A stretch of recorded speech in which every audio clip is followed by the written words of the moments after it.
श्रीमद् भगवत गीता जी के ज्ञान से पवित्र किया।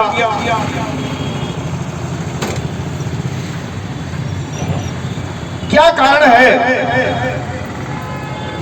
कि भगवत गीता विश्व का सर्वाधिक पढ़े जाने वाला ग्रंथ है। हमारे वैदिक वाङ्मय में वेद है, उपनिषद है, पुराण है,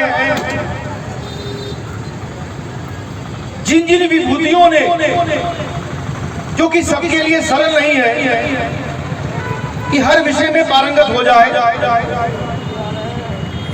जिन्होंने अपने अपने उपनिषदों का या वेद की किसी एक शाखा में अध्ययन किया, वो शायद उसी क्षेत्र में सीमित रह गए। लेकिन जिन्होंने भगवत गीता का अध्ययन किया, उनको चार वेदों का तात्पर्य भी समझ में आया। जिन्होंने भगवत गीता का अध्ययन किया, उनको उपनिषदों का तात्पर्य भी समझ में आया। अर्थात भगवत गीता के प्रकाश में आप किसी भी वैदिक वाङ्मय के किसी भी ग्रंथ को उठाओगे, वो आपको सहज ही समझ में आ जाएगा। ये है भगवत गीता की सबसे बड़ी महिमा। और जिन्होंने इसको पहचाना, हमारी भारत के स्वतंत्रता संग्राम में जिन जिन महान विभूतियों ने इस अलग को जगाया, उन्होंने भगवत गीता के ज्ञान को आगे रखा कि अपने कर्तव्य मार्ग पर चलना और फल की इच्छा ना रखना। लोग कहते हैं ये कैसे संभव है? हम ये भूल जाते हैं कि कर्मण्येवाधिकारस्ते, आपका केवल कर्म करने पर ही अधिकार है, फल पर अधिकार किसी का ना हुआ है ना होगा। अब एक फल होता है, अब उसके पीछे 100 लोग लगे हुए हैं और उसके पीछे ही सब दौड़ भाग हो रही है, मार धाड़ हो रही है, और इसी से समाज की व्यवस्था भी खराब हुई है, क्योंकि सब फल के पीछे भाग रहे हैं। कर्तव्य बुद्धि से कर्म करने के लिए कोई तैयारी नहीं है। और जब आप अपने मन में फल को लेकर के बैठोगे तो कर्तव्य की ओर आपका ध्यान नहीं जाएगा। और एक बात जान लो, जो फल के पीछे भागे उनको आज कोई जानता नहीं, उनका इतिहास में कोई नाम ही नहीं है। और जो व्यक्ति कर्तव्य मार्ग पर चले वो अमर होगा। इसलिए जो व्यक्ति संसार में, मैं ये नहीं कहता कि धर्म कार्य में यश नहीं मिलता, अवश्य मिलता है और यश लेना भी चाहिए, क्योंकि भगवान ने कहा है कि जिस प्रकार का अर्जुन तू आचरण कर रहा है, इस आचरण से न तेरे को यश मिलेगा न कीर्ति मिलेगी। और भद्र पुरुषों के लिए जो अपकीर्ति होती है वो मरण से बढ़कर के होती है। इसलिए मैं आज इस रणभूमि में जो तुमको उपदेश दूंगा वो दूंगा जो मैं चाहता हूं, वो नहीं दूंगा जो तू सुनना चाहता है। तो भगवान ने अर्जुन को ऐसा उपदेश दिया भगवत गीता का, जो संसार में अजर अमर हो गया, अजर अमर है, रहेगा, क्योंकि वो अविनाशी योग है। भगवान कहते हैं कि इमं विवस्वते योगम प्रोक्तवान हमव्ययम, मैंने इस अविनाशी योग को सृष्टि के आदिकाल में सूर्य से कहा, सूर्य ने अपने पुत्र मनु से कहा, मनु ने अपने पुत्र इक्ष्वाकु से कहा। तो अर्जुन के मन में संशय आया कि आपका जन्म तो अभी का है, मैं कैसे मानूं कि सृष्टि के आदिकाल में अपने सूर्य को उपदेश दिया था। तो भगवान कहते हैं कि बहूनि में व्यतीतानि जन्मानि तव चार्जुन तान्यम वेद सर्वाणि न त्वं वेत्त परं तप। मेरे तुम्हारे बहुत से जन्म हो चुके हैं। देखिए इस सिद्धांत को केवल वैदिक सनातन धर्म इसकी पुष्टि करता है कि जीव का बार बार जन्म होता है और बार बार उसका मरण होता है। वांसास गृणानि यथा विहाय नवानि गृह्णाति नरोपराणि तथा शरीराणि विहाय जीर्णा निन्यानि संयाति नवानि। और संपूर्ण विश्व अभी सोच ही रहा है कि ये मानव जीवन मिला है, इसे आगे क्या। हम तो अपना भूत भी जानते हैं, अपना भविष्य भी जानते हैं, क्योंकि भगवत गीता का ज्ञान हमारे पास है। हम अपने कर्म को भी जानते हैं और कर्म के परिणाम को भी जानते हैं। कारण यह है कि जिन्होंने अधर्म पूर्वक कार्य किया वो संसार से नष्ट हो गए, आज उनका नाम किसी गिनती में नहीं है। और जिन्होंने धर्म मार्ग पर कार्य किया, भगवान धर्म किसको कहा? अद्वेष्टा सर्वभूतानां मैत्रः करुणैवच, जो सब में द्वेष भाव से रहित, जो सबका मित्र है, जिसके हृदय में सबके प्रति करुणा है। यो मद्भक्तमे प्रिय, ऐसा भक्त मुझको प्रिय है। जो संपूर्ण भूत प्राणियों के कल्याण में लगा हुआ है, सर्वभूत हिते रतः, ऐसा जो भक्त है वो मुझको सर्वाधिक प्रिय है। इस संसार में अगर करुणा समाप्त हो जाए तो धर्म समाप्त हो जाएगा। ये करुणा ही है जो किसी भूखे का पेट भरती है, किसी प्यासे को पानी पिलाती है, किसी निराश्रय को आश्रय देती है। तो करुणा में धर्म है, सत्य में धर्म है।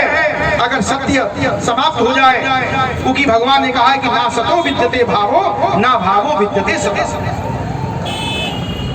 कि सत्य का अभाव नहीं और असत्य की सत्ता नहीं। सत्य सदैव विद्यमान रहेगा, क्योंकि सत्य भगवान का नाम है और वही सनातन है। और उस सत्य को जानने के लिए बड़े बड़े ऋषियों मुनियों ने बड़े बड़े ग्रंथ रचे, लेकिन उस सत्य तक पहुंच नहीं पाए।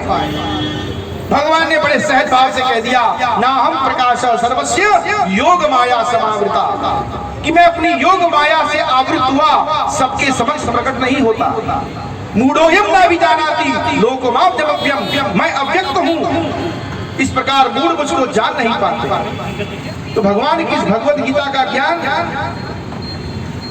ज्ञान योग, कर्म योग और ध्यान योग कितने संक्षिप्त भगवान ने कहा कि अगर आप कर्ता बन के भाव से रहित होकर के कर्म करते हैं तो वो ज्ञान योग है।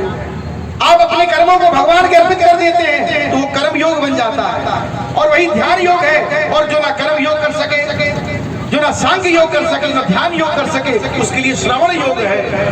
अन्ये त्वे मजानन्तः श्रुत्वा नेभ्य उपासते तेऽपि चाति त्रन्ते मृत्युं श्रुति परायणः। और उससे भी बढ़कर भगवान ने कहा है, मेरी शरणागति जो श्रवण भी ना कर सके वो केवल क्या करे, सर्वधर्मान् परित्यज्य मामेकं शरणं व्रजं त्वा सर्व पापेभ्यो मोक्षयिष्यामि मा शुचः।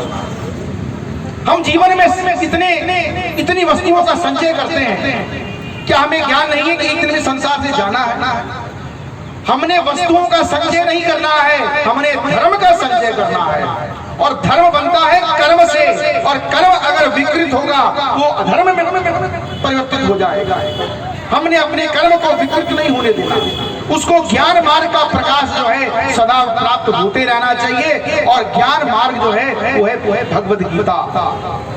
और भगवद गीता में ज्ञान और कर्म दोनों का समावेश है। ब्रह्मण्याधाय कर्माणि संगम त्यक्त्वा करोति, कि अगर तुम संपूर्ण कर्मों को भगवान के अर्पित कर दोगे, लिप्यतेन स पापेन, तुम पाप से लिप्त नहीं होगे।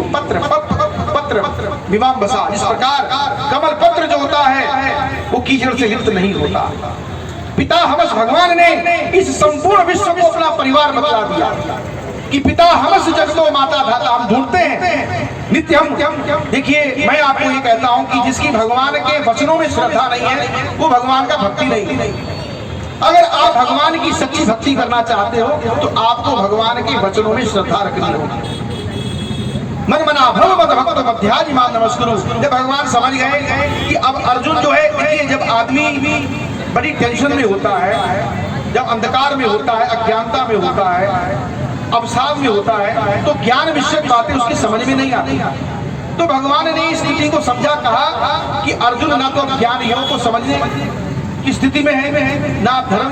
इतने बड़े युद्ध में क्या बड़े बड़े योद्धा जो है इकट्ठे हो गए। अब उस युद्ध में अगर आप किसी को ज्ञान मार्ग बतलाओगे, भक्ति योग बतलाओगे, तो वो शायद स्थिति में नहीं होगा, क्योंकि अर्जुन बड़े कर्म योगी।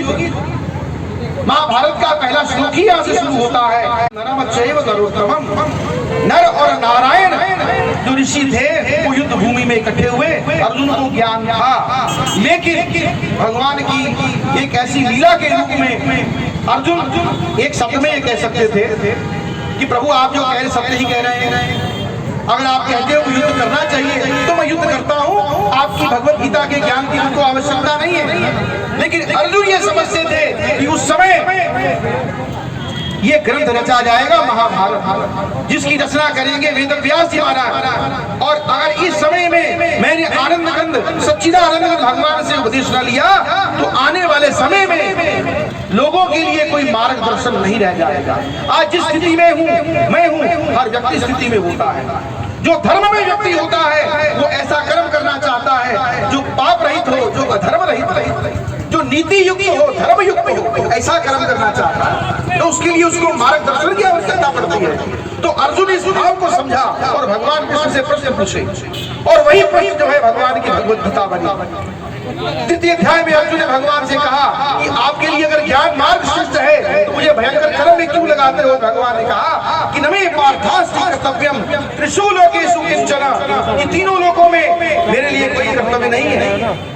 मैं सृष्टि का सृजनहार हूँ, वर्तेव च कर्मणि, फिर भी मैं कर्म करता हूँ। तो भगवान ने कर्म मार्ग दिखाया, और ये कर्म मार्ग ऋषियों, सन्यासियों, योगियों, यतियों सबके लिए नहीं देवता शक्यम त्यक्तुम कर्माण्य शेषतः। इस शरीर के रहते हुए किसी के लिए भी कर्तव्यों का परित्याग करना संभव ही नहीं। यस तुम कर्म फल त्यागी से त्यागी विधीयते, जो कर्म फल का त्यागी है वही त्यागी। तो अनाश्रितः कर्म फलम कार्यम कर्म करोति, जो कर्म फल का आश्रय न लेकर के करने योग्य कर्म करता है स सन्यासी च योगी। भगवत गीता का जो संन्यास है, त्याग है, वो विलक्षण है। इसमें कर्मों के परित्याग की आवश्यकता नहीं है। जो लोग ये सोचते हैं कि शायद हम वन गमन कर जाएंगे तो हमारा संन्यास हो जाएगा, कुछ लोग ये सोचते हैं कि शायद मैं इस समाज से दूर हो जाऊं, दूर में कुटिया बना लूं, उससे मैं सन्यासी हो जाऊंगा, ऐसा कुछ नहीं। भगवान ने इस व्यवस्था को सिरे से नकार दिया कि जो ये तपस्वी योगी ये समझता है कि उसका जो कुछ भी उद्योग होता है वो समाज के कल्याण के लिए होता है। और महाभारत का अगर युद्ध जो हुआ वो पांडवों के लिए नहीं हुआ, वो हस्तिनापुर की प्रजा के लिए हुआ। राजा का कर्तव्य ये होता है कि उसके कृत्य से प्रजा सुखी हो, और यही राजा का धर्म होता है। अगर राजा के कर्मों से प्रजा दुखी है तो ऐसा धर्म जो है, अगर राजा कर रहा है तो उससे जनता जो है त्रस्त रहती है। तो भगवत गीता जो है सभी सामाजिक, सभी राजनीतिक और सभी धार्मिक संशयों का निवारण करती है, और संपूर्ण विश्व संस्कृति, संपूर्ण विश्व की मानवीय संस्कृति इसको एक करती है। इसमें कोई एक वर्ण, एक जाति, एक संप्रदाय, किसी एक व्यक्ति विशेष के लिए ये ज्ञान नहीं है, ये संपूर्ण प्राणी मात्र के लिए है। तो मैं आज के इस दिवस पर आप सबको गीता जयंती की बहुत बहुत बधाई देता हूँ कि आप सबने इतने उत्साह से, मैं देख रहा हूँ कि 12:30 से यहाँ बैठे हुए हैं, आप सभी तलवारे से जनता यहाँ पर, और हमारे गीता जयंती महोत्सव कमेटी के सभी सदस्यगण, पदाधिकारीगण यहाँ पर बैठ करके इस गीता ज्ञान अमृत में, देखिए गीता ज्ञान यज्ञ में किसी औपचारिकता की आवश्यकता नहीं होती। इसका कारण यह है कि जो जिस धरा पर गीता सुनाई गई वहां पर कोई मंच नहीं था, वहां पर कोई माइक नहीं था। युद्ध भूमि में केवल एक भगवान कृष्ण और केवल एक अर्जुन आज उस गीता का प्रचार, आज उस गीता का ज्ञान, आज उस गीता का प्रकाश संपूर्ण विश्व को प्रकाशित कर रहा है। तो मैं समझता हूँ कि श्री राम चौक में कंपनी बाग में आज जो गीता ज्ञान यज्ञ हुआ, इससे जितने भी यहाँ पर भक्तजन आए वो सभी लाभान्वित हुए। और हमारी सबसे निवेदन है कि गीता जयंती को आप हर मंदिर में मनाइए, हर संस्था, हर परिवार कर्तव्य बनता है, क्योंकि ये ज्ञान का प्रकाश पर्व है। प्रकाश को केवल आपने हृदय में आत्मसात नहीं करना है, इस प्रकार को ज्योति के रूप में जगा करके भगवान को आपने दिखाना है कि प्रभु हम आज आपके इस ज्ञान को, आपके इस ज्ञान को लेकर के इस संसार में आए हैं, और इस ज्ञान को लेकर के चलेंगे जब तक हमारे जीवन में प्राण है। इस ज्ञान का आचरण करके हम वैदिक सनातन धर्म की रक्षा के लिए संकल्प रहेंगे। तो इन्हीं शब्दों के साथ मैं आप सबका बहुत बहुत धन्यवाद करता हूँ। अब गीता जयंती की शोभा यात्रा नगर परिक्रमा के रूप में गीता जी की पालकी सजाई गई है। आप सभी से निवेदन है इस परिक्रमा में आप सभी सम्मिलित हो। बोलिए वृंदावन बिहारी लाल की, धर्म की, अधर्म का, विश्व का